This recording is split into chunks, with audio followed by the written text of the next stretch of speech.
ओम शांति। 31 जुलाई 2024। बाबा के महावाक्य। मीठे बच्चे, तुम्हें अपना टाइम वेस्ट नहीं करना है। अंदर में नॉलेज का सिमरन करते रहो तो निद्रा जीत बन जाएंगे। उबासी आदि नहीं आएगी। प्रश्न, तुम बच्चे बाप पर फिदा क्यों हुए हो? फिदा होने का अर्थ क्या है? उत्तर, फिदा होना अर्थात बाप की याद में समा जाना।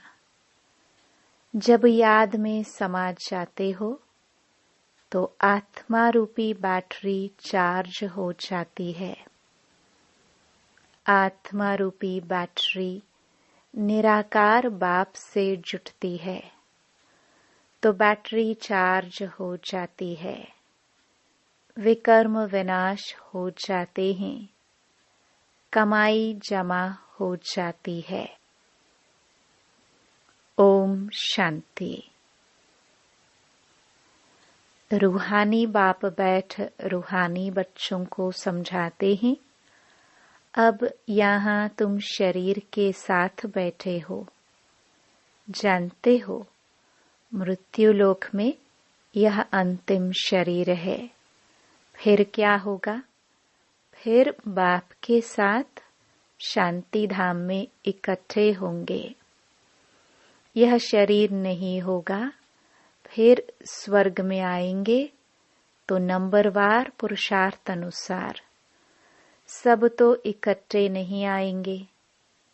यह राजधानी स्थापन हो रही है। जैसे बाप शांति का, सुख का सागर है, बच्चों को भी ऐसा शांति का, सुख का सागर बना रहे हैं। फिर जाकर शांति धाम में विराजमान होना है। तो बाप को, घर को और सुखधाम को याद करना है। यहाँ तुम जितना जितना इस अवस्था में बैठते हो, तुम्हारे जन्म जन्मांतर के पाप भस्म होते हैं। इसको कहा जाता है योग अग्नि। सन्यासी कोई सर्वशक्तिमान से योग नहीं लगाते। वह तो रहने के स्थान ब्रह्म से योग लगाते हैं। वह है तत्व योगी, ब्रह्म अथवा तत्व से योग लगाने वाले। यहाँ जीवात्माओं का खेल होता है। वहाँ स्वीट होम में सिर्फ आत्माएं रहती हैं। उस स्वीट होम में जाने के लिए सारी दुनिया पुरुषार्थ करती है। सन्यासी भी कहते हैं हम ब्रह्म में लीन हो जाए। ऐसे नहीं कहते हम ब्रह्म में जाकर निवास करें। यह तो तुम बच्चे अब समझ गए हो। भक्ति मार्ग में कितनी खिटखिट सुनते रहते हैं। यहाँ तो बाप आकर सिर्फ 2 अक्षर ही समझाते हैं। जैसे मंत्र जपते हैं ना, कोई गुरु को याद करते हैं, कोई किसको याद करते हैं, स्टूडेंट टीचर को याद करते हैं। अभी तुम बच्चों को सिर्फ बाप और घर ही याद है। बाप से तुम वर्षा लेते हो शांति धाम और सुख धाम का। वही दिल में याद रहता है। मुख से कुछ बोलना नहीं है। बुद्धि से तुम जानते हो शांति धाम के बाद है सुख धाम। हम पहले मुक्ति में, फिर जीवन मुक्ति में जाएंगे। मुक्ति जीवन मुक्ति दाता एक ही बाप है। बाप बच्चों को बार बार समझाते हैं, टाइम वेस्ट नहीं करना चाहिए। जन्म जन्मांतर के पापों का बोझा सिर पर है। इस जन्म के पापों आदि की तो स्मृति रहती है। सत्युग में यह बातें होती नहीं। यहाँ बच्चे जानते हैं जन्म जन्मांतर के पापों का बोझा है। नंबर 1 है काम विकार का विकर्म, जो जन्म जन्मांतर करते आए हो और बाप की निंदा भी बहुत की है। बाप जो सर्व को सद्गति देते, उनकी कितनी निंदा की है, यह सब ध्यान में रखना है। अब जितना हो सके बाप को याद करने का पुरुषार्थ करना है। वास्तव में वहाँ सतगुरु कहा जाता है, गुरु भी नहीं। वाह गुरु का कोई अर्थ नहीं, वाह सतगुरु। मुक्ति जीवन मुक्ति वही देते हैं ना। वह गुरु तो अनेक हैं, यह है एक सतगुरु। तुम लोगों ने गुरु तो बहुत किए हैं, हर जन्म में 2-4 गुरु करते हैं। गुरु करके फिर और स्थान पर जाते हैं। शायद यहाँ से अच्छा रास्ता मिल जाए। ट्रायल करते रहते हैं और गुरुओं से, परंतु मिलता कुछ भी नहीं। अभी तुम बच्चे जानते हो, यहाँ तो रहना नहीं है, सबको जाना है शांति धाम। बाप तुम्हारे निमंत्रण पर आए हैं, तुमको याद दिलाते हैं। तुमने हमको कहा है कि आओ, हमको पतित से पावन बनाओ। पावन शांति धाम भी है, सुख धाम भी है। बुलाते हैं हमको घर ले जाओ। घर सबको याद है। आत्मा फट से कहेगी हमारा निवास स्थान परम धाम है।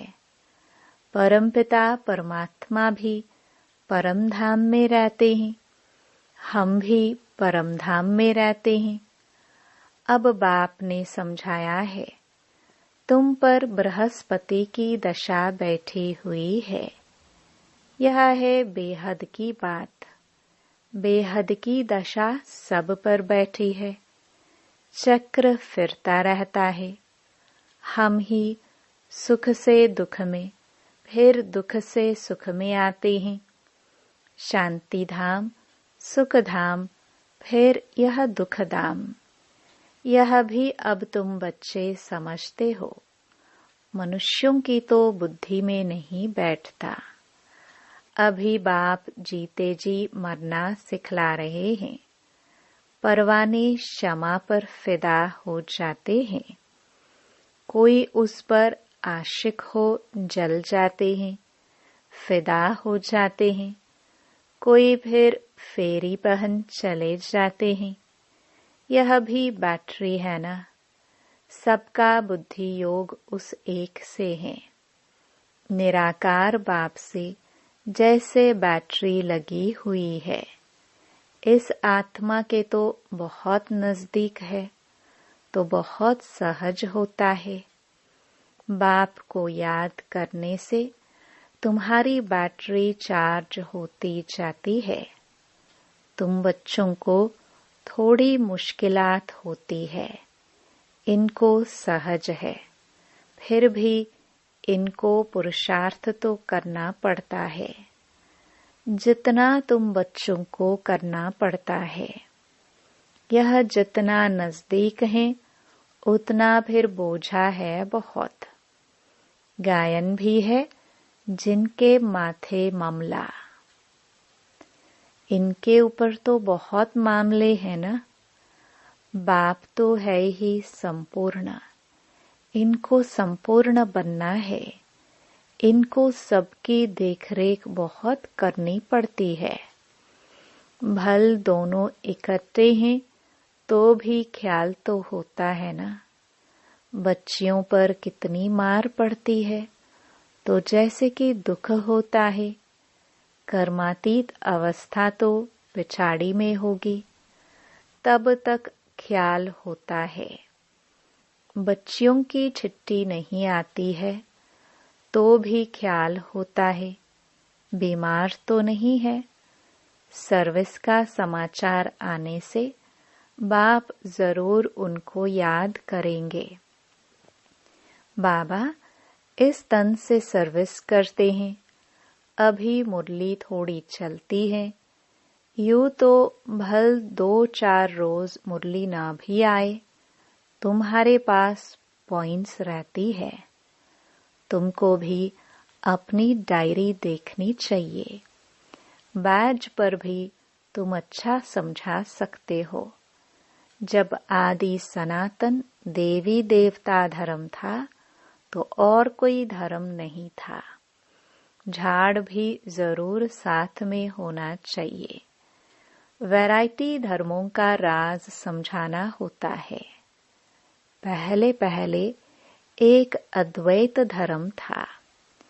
विश्व में शांति, सुख, पवित्रता थी। बाप से ही वर्षा मिलता है, क्योंकि बाप शांति का सागर, सुख का सागर है ना। आगे तुम भी कुछ नहीं जानते थे। अब जैसे बाप की बुद्धि में यह सब है, ऐसे तुम भी बनते हो। सुख का, शांति का सागर तुम भी बनते हो। अपना पोता मेल देखना है, किस बात में कमी है। मैं बरोबर प्रेम का सागर हूँ। कोई ऐसी चलन तो नहीं है जिससे कोई नाराज होता हो। अपने ऊपर नजर रखनी है। ऐसे नहीं समझना है कि बाबा आशीर्वाद करेंगे तो तुम यह बन जाएंगे। नहीं, बाप कहते हैं मैं ड्रामानुसार अपने समय पर आया हूँ। मेरा यह कल्प कल्प का प्रोग्राम है। यह ज्ञान दूसरा कोई दे ना सके।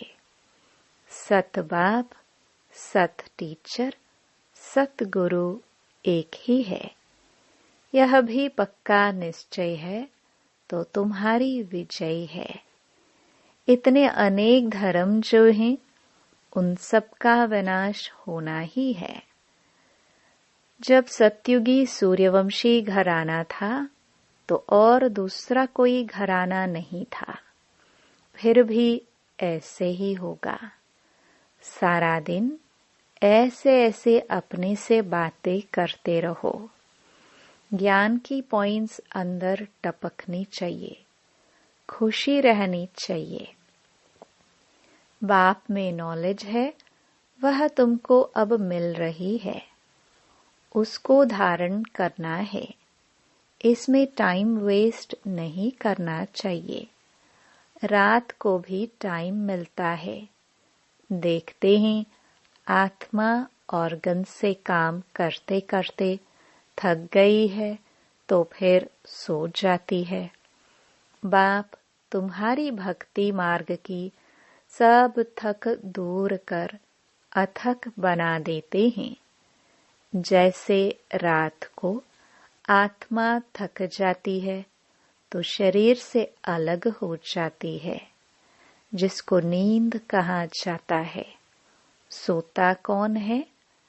आत्मा के साथ कर्मेंद्रियां भी सो जाती हैं। तो रात को सोते समय भी बाप को याद कर ऐसे ऐसे ख्यालात करते सो जाना चाहिए। हो सकता है पिछाड़ी में रात दिन तुम नींद को जीतने वाले बन जाओ। फिर याद में ही रहेंगे, बहुत खुशी रहेगी। 84 के चक्र को फिराते रहेंगे। उबासी व पिनकी, झुटका आदि नहीं आएगी। हे नींद को जीतने वाले बच्चों, कमाई में कभी भी नींद नहीं करना है। जब ज्ञान में मस्त हो जाएंगे तब तुम्हारी अवस्था वह रहेगी। यहाँ तुम थोड़ा टाइम बैठते हो तो कभी उबासी या झुटका नहीं आना चाहिए। और तरफ अटेंशन जाने से फिर उबासी आएगी। तुम बच्चों को यह भी ध्यान में रखना है कि हमको औरों को भी आप समान बनाना है। प्रजा तो चाहिए ना, नहीं तो राजा कैसे बनेंगे। धन दिए धन न खूटे। दूसरे को समझाएंगे, दान देते रहेंगे तो कभी खूटेगा नहीं, नहीं तो जमा नहीं होगा। मनुष्य तो बहुत मनहूस भी होते हैं। धन पर बहुत लड़ाई झगड़े हो पड़ते हैं। यहाँ बाप कहते हैं, तुमको हम यह अविनाशी धन देता हूँ तो तुम फिर औरों को देते रहो। इसमें मनहूस नहीं बनना है। दान नहीं देते हैं तो गोया है नहीं। यह कमाई ऐसी है, इसमें लड़ाई आदि की बात नहीं। इसको कहा जाता है गुप्त। तुम हो इनकॉग्निटो वॉरियर्स। 5 विकारों के साथ तुम लड़ते हो। तुमको अननोन वॉरियर्स कहा जाता है। प्यादों का लश्कर बहुत होता है। यहाँ भी ऐसे हैं। प्रजा बहुत है, बाकी कैप्टन मेजर आदि सब हैं। तुम सेना हो, उसमें भी नंबरवार हैं। बाबा समझेंगे यह कमांडर है, यह मेजर है। महारथी घोड़े सवार है ना। यह तो बाप जानते हैं। 3 प्रकार के समझाने वाले हैं। तुम व्यापार करते हो अविनाशी ज्ञान रत्नों का। जैसे वह भी व्यापार सिखलाते हैं। गुरु चला जाता है तो उसके पिछाड़ी चेले चलाते हैं ना। वह है स्थूल, यह फिर है सूक्ष्म। अनेक प्रकार के धर्म हैं। हर एक की अपनी अपनी मत है। तुम भी जाकर उन्हों को सुन सकते हो। वह लोग क्या सिखलाते हैं, क्या क्या सुनाते हैं। बाप तो तुम्हें 84 के चक्र की कहानी समझाते हैं। तुम बच्चों को ही बाप आकर वर्षा देते हैं। यह ड्रामा में नोंद है। अभी कलयुग अंत तक यह आत्माएं आती रहती हैं, वृद्धि को पाती रहती हैं। जब तक बाप यहाँ है, संख्या बढ़ती ही जाती है। फिर इतने सब रहेंगे कहाँ, खाएंगे कहाँ, सब हिसाब रखना पड़ता है ना।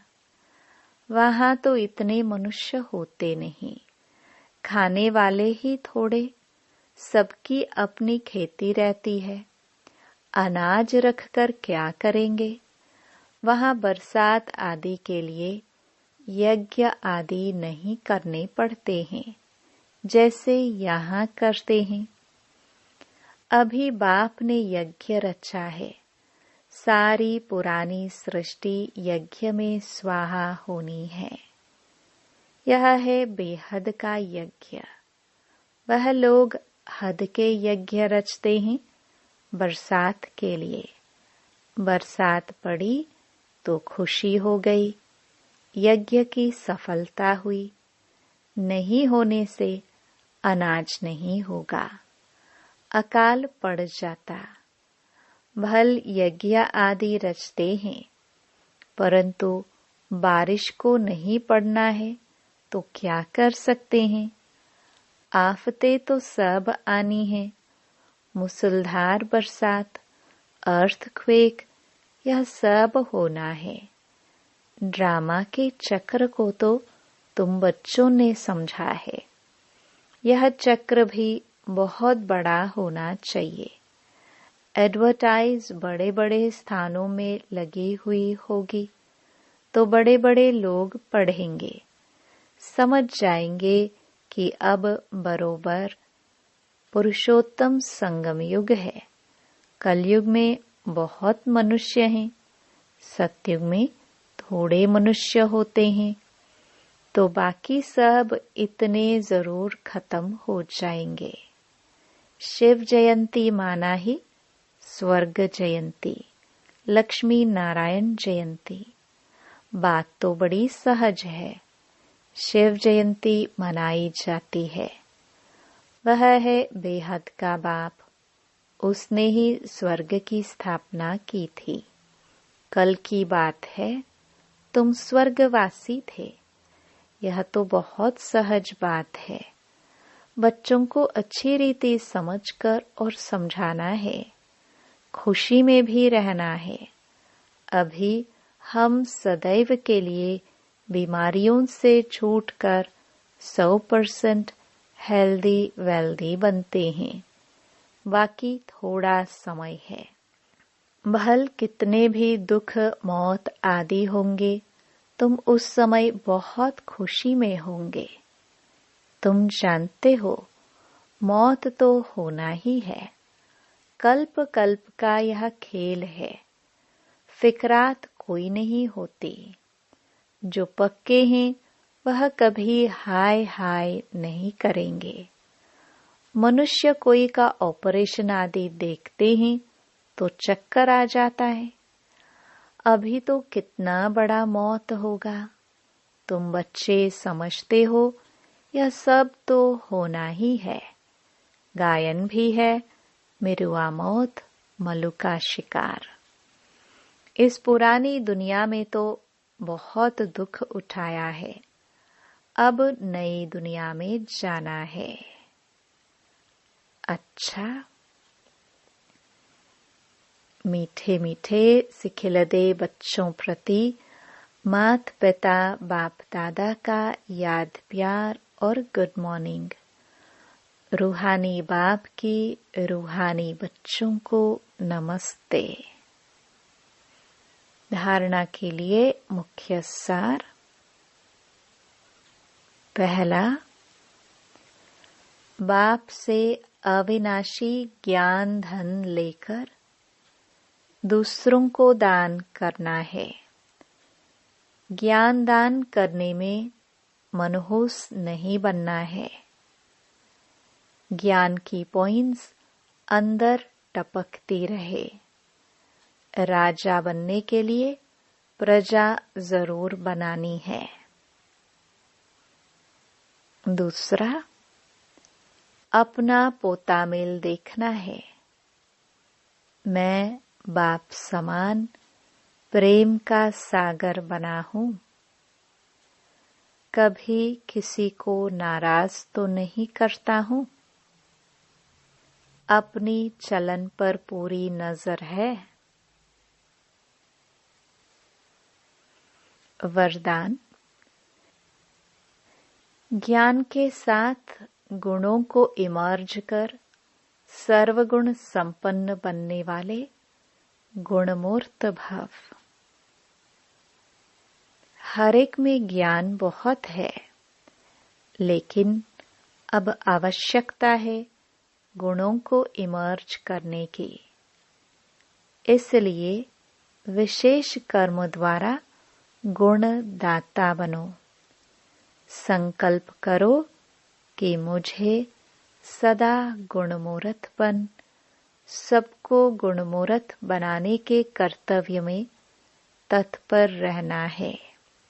इससे व्यर्थ देखने, सुनने व करने की फुर्सत नहीं मिलेगी। इसी विधि से स्वयं की व सर्व की कमजोरियां सहज समाप्त हो जाएंगी। तो इसमें हर एक अपने को निमित्त अव्वल नंबर समझ सर्वगुण संपन्न बनने और बनाने का एग्जाम्पल बनो। स्लोगन।